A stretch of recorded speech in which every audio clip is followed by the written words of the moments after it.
Okay, here is a Carrier Gemini commercial package air conditioning unit at a commercial place nearby my town.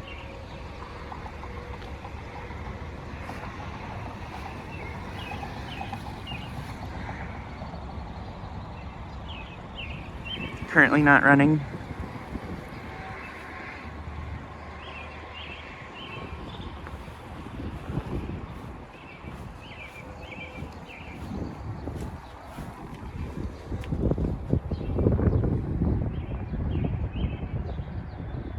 And this unit is from 2021, and I'm not really sure how much tons it is.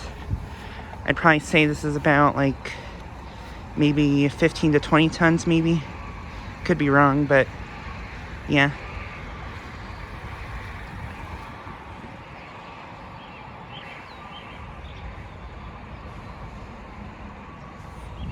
I would assume it probably has 1 or 2 Copeland scroll compressors.